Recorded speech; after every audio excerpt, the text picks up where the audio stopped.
You all laughed at me when I predicted them yesterday. You all laughed at me when I predict them today. The internet and the OPL technical infrastructure couldn't even handle it when they won. Mammoth taking down the Chiefs. Good Lord, Rusty. Oh, I am so warm and comfortable right now. It feels like coming home. I mean, what a week to be a Mammoth fan and to be a Mammoth player in general. There was points in that game where you could feel it. They were like, we just need to win as fast as we can so that we can say we got the 2-0. They started to freak out themselves, the in-game decisions.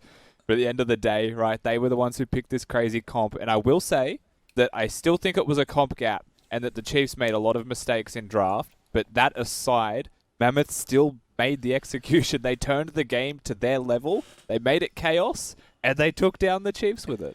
And drafting is part of the game. That is part of the game. You can't discount a poor draft. That's poor gameplay. And to just show how much of a draft gap this is, and this is definitely Mammoth's parade, so I'm not trying to take anything away from that, but Only sent me a direct message that said, if you ever pick me Olaf into Morgana Trundle, I am retiring. That's how unplayable that game was for Croc.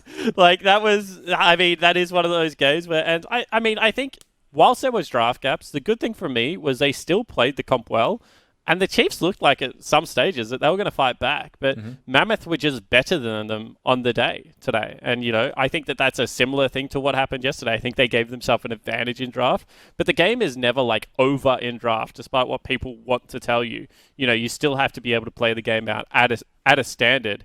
And then, they were able to do that. And I really like the Elder bait, because one of the only way you probably lose that game is get Elder stolen off you, get instantly aced, and then get all your turrets taken, and they get like a Baron or something off the back end of that, and then you start panicking.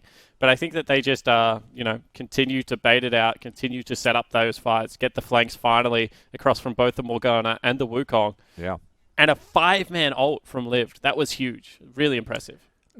The only thing I'm disappointed about is the fact that because of the whole global pandemic, we couldn't see the players in the studio, because those guys would have been so excited. I mean, like this weekend for Mammoth, this is why you get into esports, right? This is why you play games competitively. That kind of feeling. So congratulations to Mammoth. Chiefs, buck up, take it on the chin, learn from your mistakes, and your mistake was playing Mammoth, and you'll be back better than ever, but certainly causing some upsets as they tear through the second round robin. Mammoth too. All right, you are going to want to rewatch that game, and when you rewatch it, you're going to want the crispest audio possible, so you can hear every sweet death that Mammoth brought upon our beloved Chiefs. So that means you're going to need yourself an EPOS GSP 600 gaming headset, and to do that, we can hook you up thanks to EPOS. We are running a competition celebrating your most out-of-this-world gaming experience. All you need to do is reply to a tweet on the @OPL Twitter account announcing the competition with a story about your favorite gaming moment, and you can win yourself a GSP 600. There'll be 2 winners announced live on the OPL in a couple of weeks' time, so you can hear that sweet, sweet Mammoth win. And when Mammoth eventually do make it to World's End win, they're going to get themselves a skin line. You're going to need to buy that skin line, and so you're going to need to get yourself some. Yeah, Rusty, you know it's true.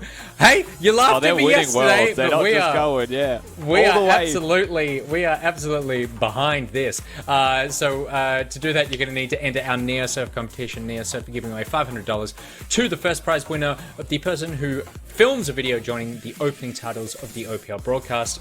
5 runners up get $100 each of NeoSurf voucher credit to use in the League of Legends store. All you need to do is record a short video of yourself joining the phone call. Follow @OPL and @NeoSurf Esports on Twitter, and then DM that video to @OPL. You'll be part of the show. You get yourself some skins. Everybody wins for that one. So thank you very much to EPOS and NeoSurf. Gentlemen, we're jumping into game number 3 in barely a moment. There's not even time to slow down. Legacy versus PGG. Legacy, obviously, coming off the back of one of the most humiliating moments of all of their lives. But Rusty, Not anymore. Yeah, fair. And Rusty, as Spawn alluded to earlier, we are seeing a roster change with Tally out. Yeah, we're going to have Halo starting today in the mid lane for Legacy. And this is going to be an interesting game because it feels like a redemption round for both of these teams. Pensnet.gg are going to try and avoid the slumps that they seem to have in big waves. They're now 2 in a row, unfortunately for them, with defeat, so they definitely want to bounce back. And now you would say is one of the best times to attack a team like Legacy. There might be a little bit more of an unknown quantity in the mid lane of Halo. Maybe bringing him in for that next patch, right, with all the Zeds and stuff that'll start running around. Tally, much more of the tank player, but I'm very excited to see how he performs. Yeah, I agree. And I think that this is maybe the first Champ Select we'll ever see a contested Vega pick. Because we know that Get Back plays it, we know that Halo plays it, so we'll see exactly how that one goes down. I'm just excited to see what removing Tally from the Legacy shot calling actually does. Because everything we heard from Jensen last split was that they needed another leader on Summoner's Rift, and despite the fact that Tally wasn't as skillful as, previous mid laners, he did bring that vocal voice in the late game scenario. So I wonder if that does hurt them, more than bringing in a mechanically sound player helps them. Well, we are about to find out because it is time for game number 3. It's Legacy versus PGG, and it's coming up after this very short break and the Macca's Champ Select.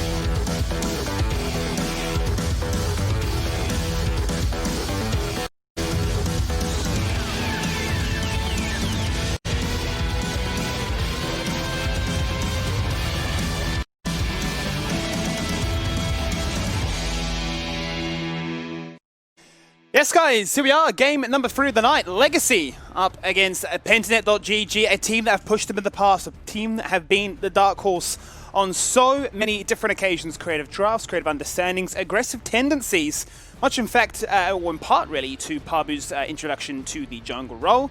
And a few pocket picks also that Pentanet like, none other than the Fiddlesticks.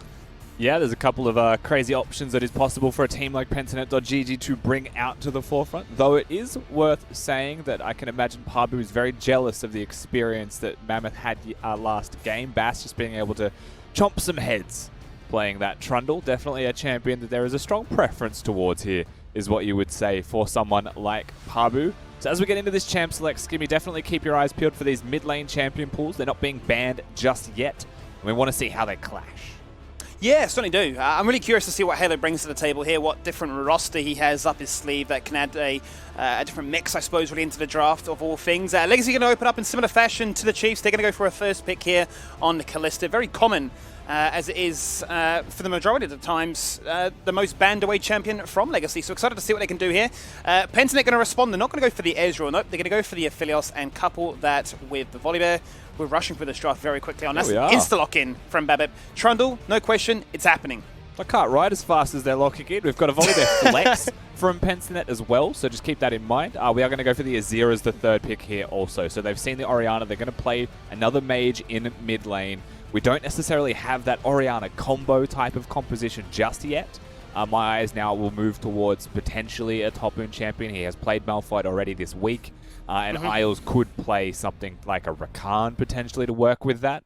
But we're waiting to see as well what's going to happen with this Volibear. Being able to flex it does mean that you start to limit some champion pools through the second ban phase and second pick phase. And I'm always a big fan if you can do this and get away with it, and PGG can.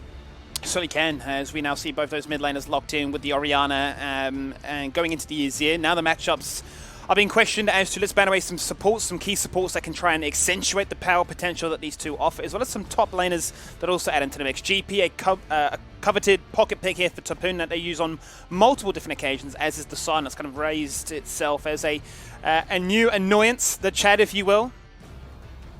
Yep, Sion does get handled decently well here by a Volibear, however, so it's nice. It's a nice ban regardless to take that away from someone like Biopanther. Bio can do it all. We're yet to see him really go hard on a lot of carries. He does have things like the Akali that he will bring out here and there, but does prefer to have those tanks. Top Moon's going to have to be the one that shows his hand first here, however, with 5 seconds left. What is it going to be in the top lane? It could be pretty much anything. A tank is preferred, I would say, and yeah, they're going to go with the Ornn. Yep, when his GP's taken away, the Ornn is the next default pick to lock in instead. Gonna be quite curious now to see what Pentenet try and draft into this one. The grand reveal, where will this Volibear go? We'll get to see, because the Volibear, as it stands, has been played by both Biopanther and Pabu. Yeah, you probably put you don't have to put it jungle now that the Ornn has been locked in. I'm sure that Volibear has a fantastic time up in that 1v1 matchup, especially against tanks who have multiple cycles of rotations. And Biopanther just locks in. It's a Biopanther classic. It's not never an simple OPL with him, is it? classic. It's not a League of Legends classic, but it is a Biopanther. Absolute classic. It's never simple with this man. He's always out here chucking something different into the mix of things and saying, you think you've got this meta figured out? No, let me show you. This is a man that has his highest played so far being a Janna in the top lane, bear in mind. And that's even before, well, that's even after, sorry, the nerfs were put in place to try and prevent people running the likes of Sorakas and Jannas in that top side. So, Dr. Muna's going to be there, the big man with a ton of sustain, and it's going to mean that healing cut is going to be so damn imperative. Yeah, it definitely does mean that you need some healing cut. Of course, Ornn is one of those champions that can consider going towards it, and you can go for maybe the Morello Nomicon in mid lane as well. Looking at the overall composition here of PGG, the Mundo is just going to provide some extra staying power in the front line, and it's not like they needed too much more of it. He's going to be the third tank of the mix. It does have a unique sticking power that a lot of other champions will not have, in the way that he constantly throws slows, but you can't take him down, right? He doesn't necessarily need to have that aftershock proc like someone like a Nautilus does to be able to sustain in fights and be tanky. Just have that R button, especially at level 16, and just heal through the roof. If Spirit Visage in level 16, sometimes you wonder if there's even healing cut applied to the guy. Yeah, I mean, it's absurd. I've seen so many times where a Mundo gets out of control. He's got essentially 100% tenacity. You can't do much. He's chucking at the cleavers. He's acting like a butcher, where business is booming. And as you say, it's going to be quite easy for the Ornn to itemize into it. The Bramble Vest being the obvious choice for what he'd go for. Orianna, no doubt, going to be looking at the Morellos and the Executioners. That a Callisto will be picking up at some stage into this game as well. Aggression across the board from both teams. Two different identities, creativity, and roster swaps. Halo coming in here today, showcasing what he can do with a slightly different champion pool, adding a extra bit of diversity to now what is a 6-man roster here for Legacy. Yeah, definitely going to change things up in the mid lane, at the very least with the champion pool. And when we're looking at Legacy's composition here as well, it's not going to be something like the Bard Trundle that we have seen from them in splits past. They've gone for the Morgana, so this is much more about controlling your laning phase, right? Where if you took the Bard approach for compositional strength, it's about neglecting your AD carry, making laning phase a little bit harder. So very conscious choice here. Legacy probably going to be playing towards their bot side of the map, maybe through mid lane pressure if Babip's able to put that down. That's the things you would expect to see from them. So start with Babip, end up with Raze getting the kills. That's a good start to the game. For Pensanet.gg, definitely get back, and Praedyth wanting to get the kills in their pocket as well. The more money that they get, the more scaling team fight damage that they have, because they have 3 tanks to stand in front. Certainly do. And bear in mind, last time we actually saw Isles play, this was a while ago. It was back in February. He's played 1 game so far. He was running that with the Aphelios into a fair bit of CC. Actually rushed an Ardent Sense as opposed to Mikhail's or the Athenes. That's level 1. That's Rogue once again from day 1. And day 2 now. Level 1 ganks on the Nautilus. Yeah, this time the hook just misses. Halo with a cheeky sidestep, maybe just testing the nerves of Halo in mid lane, but doesn't hit. Too easy for Halo, going to continue lane phase as normal. Whereas in a bot lane, this shows a couple of things, right? This shows that Pabu was most likely on the top side of the map. He's now going to find himself Babip. Certainly is, and Pabu's taking no damage, at this stage, but he is going to secure the first blood as the team are on the rotation. First to the mix, 2 minutes in, Pensanet find blood. And Rogue still hasn't gotten to lane yet, 2 minutes and 15 seconds into this one. Praedyth hasn't found himself a single minion. So we do have to acknowledge that while that is good, and Babip, once again, 2 games in a row, Skimmy has died at level 2, this still isn't perfect for Pensanet.gg. They'll be happy, but Praedyth is suffering as a result of this one. However, what we saw from Pabu to enable this happening was red buff straight to blue. He knew that he was showing his hand starting on top side of the map, foregoes every camp, and just wants to keep Babip out of the jungle, and it's wildly successful. It certainly is. That's going to put Babip back a fair amount in this matchup right now, and his assistance in these lanes is going to be as clean and cut. And quite early on, you're sort of now starting to bank on the fact of, okay, I've fallen behind in my individual matchup, but what have we been able to achieve as a result? Was that enough of a gap, or have we created enough of a void for them finding success in their jungle, but with us then shutting out Praetor? And the minion dematerializer is actually going to be specced into here by Biopanther as well as Rogue, funnily enough. We'll hold that thought for the moment. Pabu is going to disengage. And Bio's using it on the range minions, so definitely just has it. There's no specific purpose for someone like a Mundo. Usually it'll just be to secure cannons if you're playing weak side and your team's playing towards the bot side of the map. Not the worst choice, but Mundo's also uniquely equipped to deal with those minions himself by throwing cleavers, as Halo might be a 2v2. It was a bait upon baits as they thought that they had the better exchange in that one. Out comes the Thunder as Pabu jumps in right now, dropping Halo down to half, but he receives the same exact punishment as a result. Babip having his number and realizing that, look, they are probably looking to gank upon gank. That's what Pabu does, but he will prevent that. Yeah, the counter gank was very well positioned from Babip to just disincentivize any kind of aggression in the first place. It works. They're able to actually get some good trades there as well. Nice bind in bot lane. There's going to be some chunk damage. Certainly is, as Raze gets the fancy feed on, receives the black shield as well, so if the hook even was to go across, he wouldn't have taken that much as a result. Happy days for him, starting to continue to build that advantage in his favour as Get Back hangs around in this lane, has no potions left, down to half in both his resources, and as a result of that, might now finally get a chance to reset. Yeah, very much due a reset, as is Pabu. So you'd expect Krugs into basing for the jungler. Mid laner has teleport and bought one too many Doran's rings there for a hot second, but he recognizes the mistake that he made.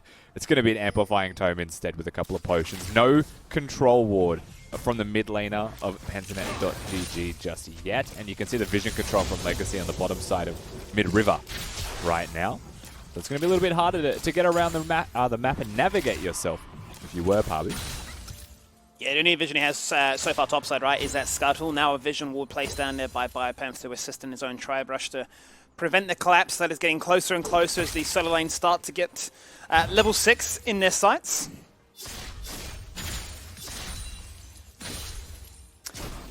Interesting here, Rusty. Tapoon's actually opted for the Negatron cloak to start off with.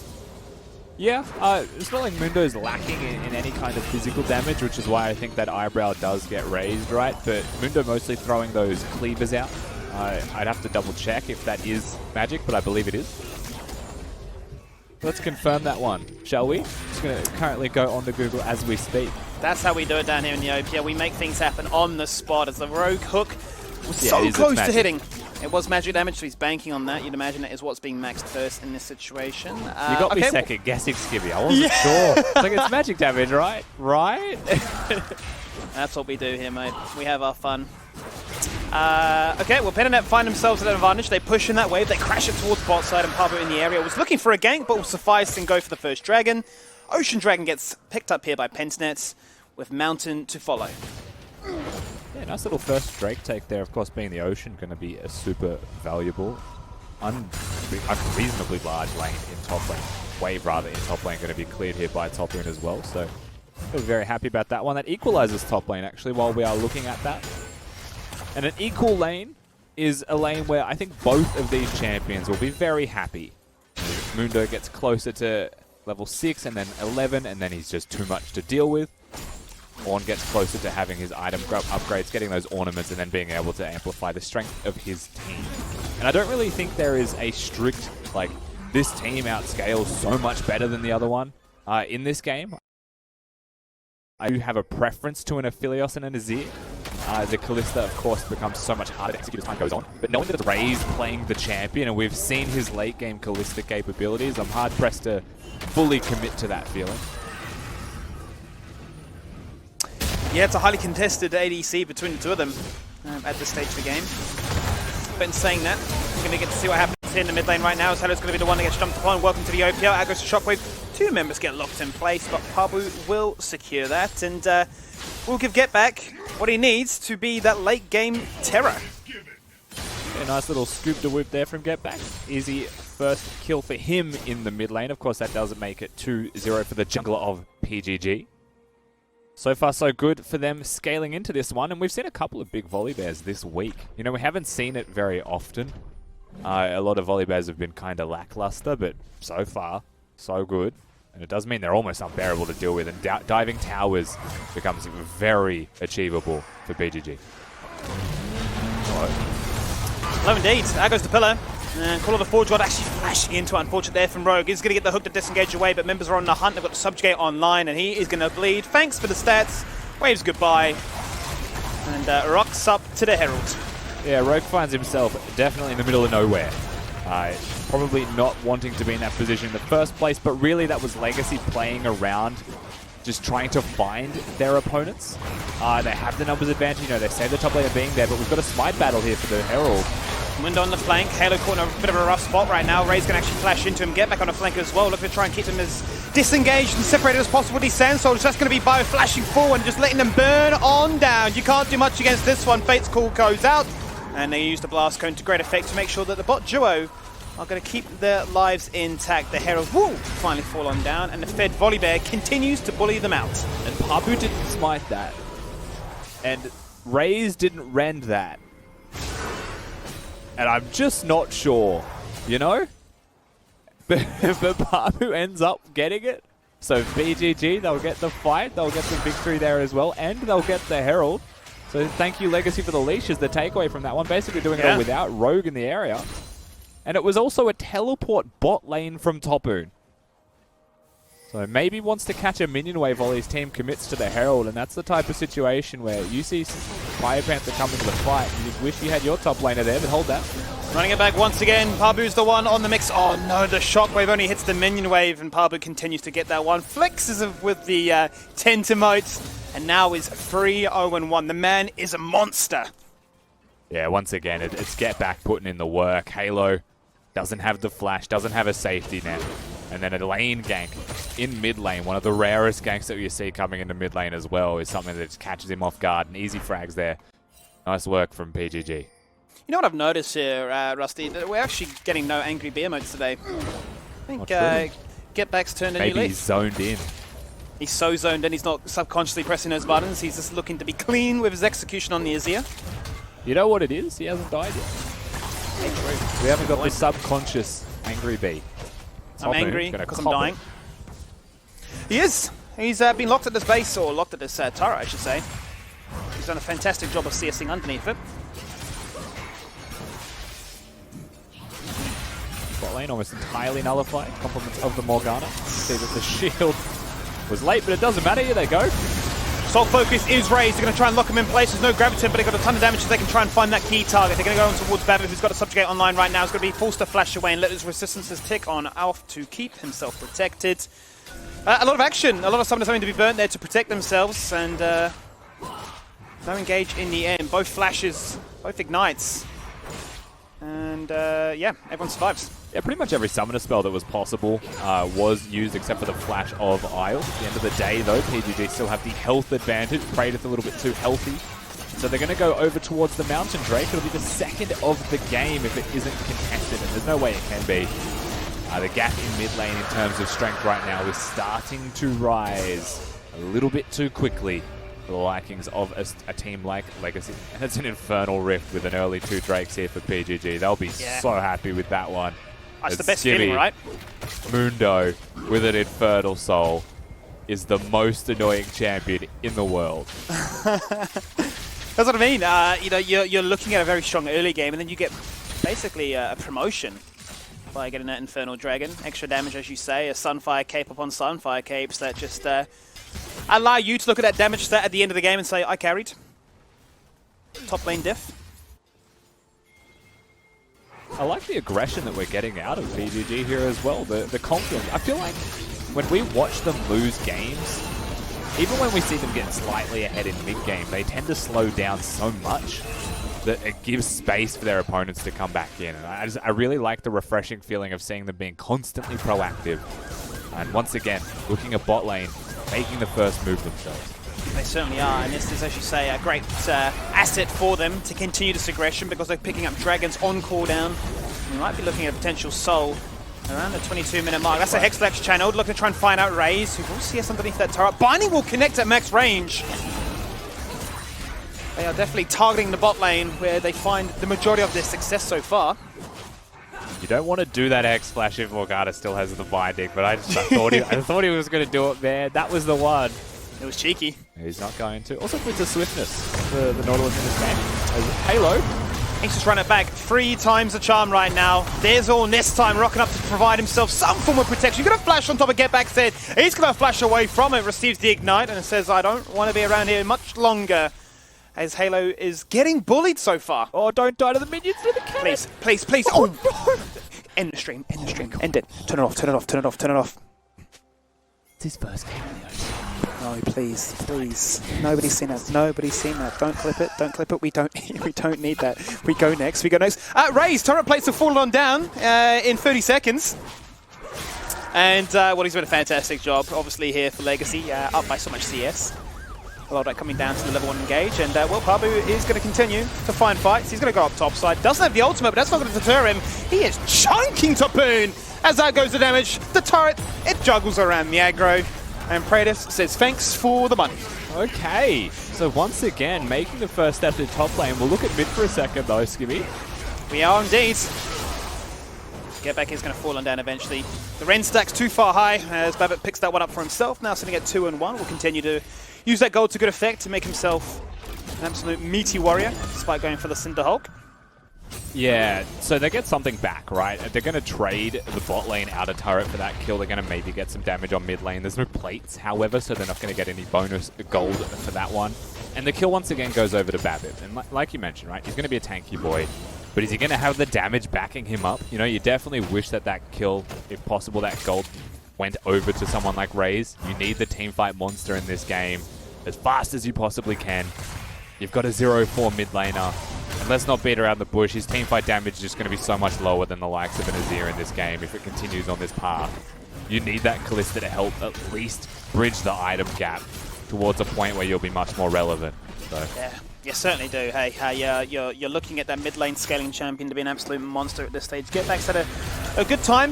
A fair bit of assistance here from Pabu, but the link up between the two as the angry emote comes out. There it is. He has that first death, and now he's subconsciously spamming that button encore. And we wondered when we'd see it, but Pabu owns this jungle, despite being up 4-2. That was done a fantastic job keeping the level difference between them dead even. He's sitting at level 9 as well, so not going to have some crazy smite battles just yet. Not yet. Bio also in the area, making sure that his team's going to get this objective. Popper's going to be split pushing in at bot lane. Once again, funneling as much experience as he possibly can into himself. Getting the levels for his team. Might be able to put some damage onto the structures, but he doesn't have any knowledge of where the opposing team is. And we've got an Infernal Drake up in 35 seconds. So the resets would be coming through if he was going to. It seems like they're just going to stay in the area. Is this the Drake that they can test? Is the question. Because they can afford to give away one more, but then you really get pushed around the map by PGG. Legacy didn't go for a reset, and as you said there, Pence didn't have. They're going to come back to this one. They still have the Herald in the possession of Pabu, so a win here will just continue to balloon this gold lead in their favor. At 16 minutes in, Pence are up by 3,000 gold, but look at this from Legacy. Yeah, Morgana Binding could kick this off. They might even find Biopanther walking into the area. Do they know? They know now that the Drake is being started, so they have to reveal themselves. That control ward shows that they're above them. Gonna say hello.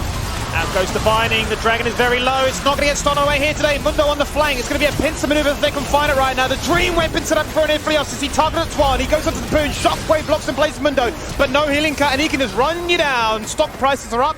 Yep, indeed. Money is good and business is better as they chase on through, and the pillar goes out for a disengage, which is not going to mean too much at this stage because he can continue to run you down underneath your turret. They don't care. It's all good. And that's a sole point to look at. Yeah, Mundo stomps through the roof. PGG, they've got the Herald to summon here as well. They'll get themselves the Smite battle. Everything going the way of our red team here. Herald needs to wake up, realize there's no tower, and will do so, so a second turret will fall here. Massive victory coming out of the squad. Now they can reset and really put themselves in a position of power where the threat that comes at Legacy is just so great. Tough game for Legacy to come back in. It certainly is. It really, really is. 18 minutes in here, Rusty. They're up by 5,000. We mentioned if they get the Dragon, they've got a Herald. They can make this go so far in their favor. That's another turret that falls on down. 4 turrets to nothing at this stage of the game. And we talk about how sometimes Legacy are fantastic at bouncing back in this mid game, but if a team can establish a very strong early game, that's when they look their weakest. And 6K before the 20-minute mark, you're starting to think, can Pensnet do it? One thing worth pointing out, and we highlighted this in some detail before, is both top laners like their scaling. But there is a pretty big difference between when their scaling comes into effect, and that was actually on display through that last team fight, right? When you've got a Mundo at level 11 and the healing percent that he gets from his ultimate increases, that's massive. That means that he might even be able to sustain in a fight for an extra 5 seconds. Yeah. The Ornn, hitting level 11 doesn't grant you nearly as much as, say, 13 does when you have those items. So, very good timing for the fight there for PGG, I think it's worth pointing out. They're able to win that before Get Back even gets a full item. He's only just finished the Nashes too. Before that, he just had a bunch of components. But that was one of those team fight timings where you're like, big top diff, and he just stood in front of them all, honestly, and got away with it. He certainly did. And sitting on those 2 items now, this is the scary part, right? You have to imagine with a Sunfire, with a Infernal Soul as well, and with his W active on top of that, he is the melee A-Soul in your face. What do you do? He's just going to stand in your wave, he's going to burn the wave, and if you come near him, just throwing cleavers. Briefcases in this case, just straight at your noggin. Just cop it. Have another. Rough. It is very, very rough at this stage of the 50 game. CS, Skibby. How to reach this point in the game is what my question is there, Rusty. 50 CS as you highlight. 0-4 mid lane. A very unfortunate debut here for Halo. Not the start he would have been hoping for. And a Parby Volley Bear, which you give him any kind of kills. The Volley Bear will essentially be another solo laner adding into the mix. Yeah. Working on his Righteous Glory too, so once he has that, closing gaps will become a lot easier, and they have 2 engage tools then. And just sprint at them with the Volley Bear, and a Nautilus Hook, another option of course that will exist. When it comes to skirmishing, I think that they have engaged in absolute spades, so there's no concerns there. We're looking at the team fights now. I don't think Legacy will give them any avenues for more picks if they can help it. They'll be mostly looking for the 5v5s. And we've got 1 minute and 30 seconds until they have to on Legacy's side of the coin, and we've just crested over 20 minutes, so Baron up as well. This is where it gets real tense for Legacy. And for some points that I'm sure you're mentioning, as in terms of item break points, now you can see the Praetor for Thelios sitting on that 2-item power spike. Ray's been sitting on a fair chunk of change for a fair bit of time as well. A single dagger to his name. Gonna upgrade that into his Zeal. Doesn't have enough to match at this stage, so another minute left on the clock if he can look to get a little bit extra fun. The timing could be a little bit awkward with that reset, however. Archangels will now be reset as well. Parby there. Gonna taunt him just a little bit. He knows how strong he is. That's 100% mind games though. For sure. That is 100%. He's just picking on the weak link. That's what he's thinking in his head. I see it. No more of that. Either way, they're going to have to step up sooner or later, so the police will be matched. It's got the Righteous Glory as well. Sound effect. Yeah, no, it is. It'll be very tough to escape him now. If he finds you in his grasp, you're going to get locked on down. All right, what seconds. Can they do? Honestly, I don't think they can do anything, and that's my concern. You don't have your 2-item breakpoint for Raze. He's against the Mundo that has armor now as well. Lots of slows, and it's just impossible to play the Callista. No, Orianna needs to step up and put in some work, but it's one item and a blasting wand. Will survive burst by having the Seraphs, but there's so much consistent damage on PGG that I'm not even sure I agree with the build. But here we go.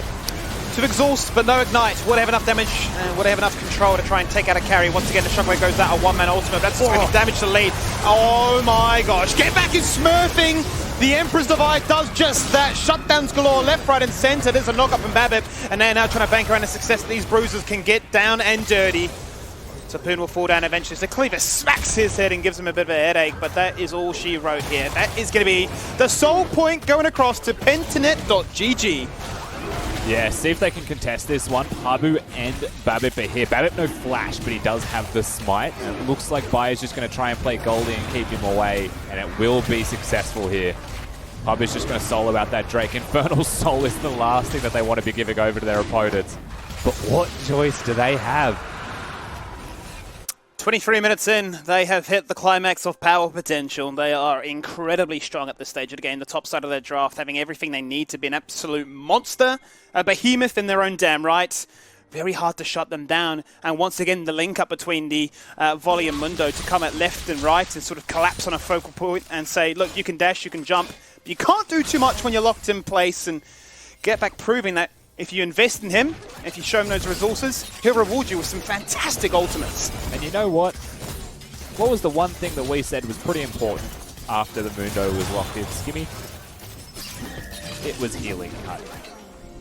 What do we have got? none. What do we got? Not a lot. Not a lot of healing cut available here. It's very difficult to do so when you're a 1-5 Ori, I'll say that much. You've rushed your items because you're a little bit behind here as well if you're top in, but like if you're at a game state, right, where you're saying this next Drake fight could almost determine the game, and it feels that way giving over an Infernal Soul, I feel like you prioritize immediate strength, and healing cut is that immediate strength. Well, they're going to get one final chance, one final ditch effort, if you will. There's 23 minutes in. Fitting for the tempo of this game as to how proactive Pentanet have been. They've got themselves the Soul Online. They continue to take down structures and they continue to own the Rift. The vision is in their favor. The Baron is now a very real possibility to bait Legacy in and prevent them waiting and stalling out for their Elder contest. And they'll do this so quickly. Mundo Cleaver's doing percentage damage. You've got the Aphelios with his items and Azir as well once those 3 Sand Soldiers are out having the increased attack speed. Lots of respect has to be displayed here by Legacy. They're coming into the area and I feel like this is waiting up. Baron is down to half. That's a massive knockoff of the 4 members so far. The Baron continues to spit Shockwave onto 3 and knock off from the Orn as well. Everybody's looking to try and find that one crucial target. Biopamper receives the exhaust and has the ultimate running. So he goes low, but he just runs away. Nobody falls on down. Ultimates have to be burned. Emperor's Divide is still up and available, as is the Fate's Call. 8 ultimates in its entirety being used, and a number of flashes. As the dust settles, nothing takes place. And by his full health. You can't tell me that healing cut wouldn't have been valuable there. He survives by a small amount of healing, that he's got so much of it through his ultimate. This is a level 14 Mundo. This gets worse. He's got Trinity. Stop the Baron. Look at those items. Tell me that is not the dream as a Mundo. Oh, it's a great time to be Biopanther. That is for certain. It's a great time to be PGG. It certainly is. Certainly is. 25 minutes in. And Legacy once again reverting to these tactics of let's see if we can try and get somebody a little bit too big for their boots, go roaming for some vision control. Get caught out of position and allow us to have that one break point that opens up the map. We've seen how good Legacy are at getting those Barons and stabilizing the economy as a result. Okay, here's the thing. If Biopanther hits level 16 and they don't get healing cut, I legitimately believe that he could just stand in the middle of all of them with his ult on and survive. You're probably not far wrong, to be quite honest, at this stage. He's so strong. He has so many items. And between the Cleavers and his Beyblades, the infernal damage is pretty absurd. It's hurting. Kratos now in 3 items. Kratos becoming a monster in his own right as well. Get back working towards that Leandries. Big power spikes to continue the momentum in their favor, which grants them the 6k lead. We will have that 2 spike now here for Raze, and quite honestly, that Baron denial has done them a good job of stalling out this game, as we mentioned, to try and put them into that Elder contest in 2 minutes. Yeah, they bought themselves a couple of minutes. They've been spending a lot of time sitting in bushes near the Baron buff as well, so really forcing their positioning around the map. And time is the only thing they're really purchasing right now. Their scaling doesn't outscale PGG, and because they're so far ahead of the clock themselves, there's no real concerns if the game slows down for PGG. They'll just take it and be very happy with the state of this game. The more items they get, the faster they do Baron, right? And now a second objective is closer to being available. You could say that's a good thing for Legacy because they have a choice of a trade, but at the same time, I don't think you want to trade. We run it back again. A death at this stage of the game. Although 27 minutes in wouldn't be the longest respawn time, but will definitely spell disaster. That Baron is getting shredded, as you highlight. Baron's sole survivor. He's walking in so far. Out goes the call of the Forge Roll. Can they go for the steal? They cannot. Pentanet get the Baron. A shockwave onto the Azir will take him out of this equation as Kratos forced to flash out of the Baron pit itself. Now, a number mismatch, and Legacy can look to capitalize. How many Baron buffs can they deny? How many kills can they achieve? as you say, without a healing cup, Biopanther just lives for so damn long. Please, one also, there it is finally. Shutdown comes across, Halo gets himself on the board with some much needed gold. He's rushed to Leandres, and they've bought themselves maybe enough time in golden denial for them to look to try and break this base, get one final shot before their Elder contest. Very disjointed from PGG, but they were forcing the ticket there to get themselves the Baron. A lot of disconnect between frontline and backline. Good bindings out of Isles and Legacy to shut down a lot of the members of PGG. A couple of kills there for Halo as well. Some much needed money in their pockets. There's still 6,000 between them. And with the Elder in 20 seconds, everyone's still going to respawn well and truly in time. There's not going to be a lot of vision set up here, I will say, but there is still players on the map. If you don't get caught walking to the Elder now, if you're PGG, you're still happy with the state of this game. Binding, chomp, damage, Empress Divide. Shortgrave as he looks to try and dash himself out. That was absurd! That's what we've been looking for all game long here from the Soriana, and it couldn't have happened at the best time possible. Okay, well, hang on a minute. Praetor from 2,000 miles away manages to try and take one back, and he removes the jungler. Now that is a crucial... too many years. That is a crucial pick to keep the game in their favor. Yeah, get back a little bit too overzealous with his positioning. One binding, and 200 years worth of CC duration is still matched by 200 years of design. No smite. Will the Ren stacks be enough here from the Callista to act as that second smite? Will they have enough uptime to even hit the Elder? Here's the question here. It's the damage threat. The Bruiser boys, 3 of them strong, leading the line, and definitely zoning them away. Redemption comes out, pops them up. Infernal Soul putting in so much work right now. They're going to look to try and bite that bullet, and they're going to try and go on through slam dunk into damage, into death. Raze is gone. The question is out of it. They can't do much here. The bot lane of Legacy have been destroyed. Tapoon left to his own devices, and he'll fall on down for an easy double kill, triple kill. All things considered here for Praetor, and that's the Elder with the Baron. Everything going the way here for Pentanet.gg.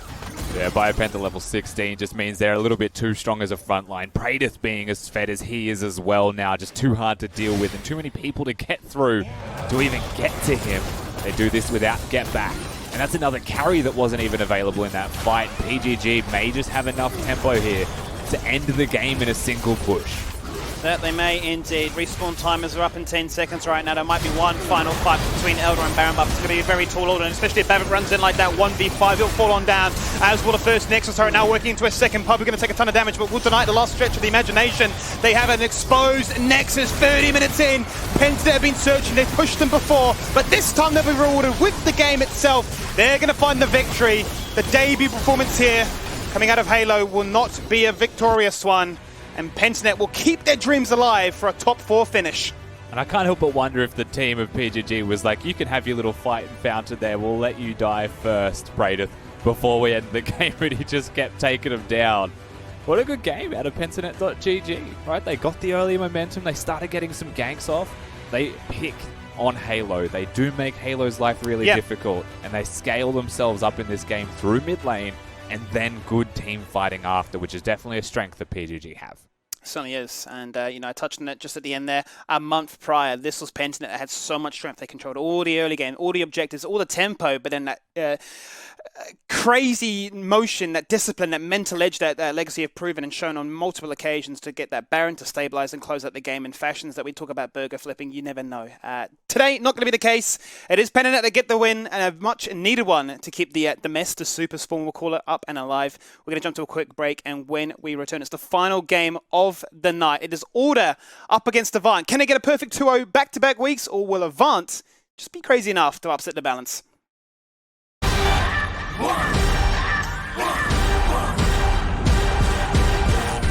Today is the NeoSurf Cup, and we're going to be playing against Misfits, so hopefully we can bring home the win. NeoSurf is simple, safe and secure. You can go to your local shop and get a voucher code and use it online, preferably to buy League of Legends skins. He's got it! This is deadly! He's got it!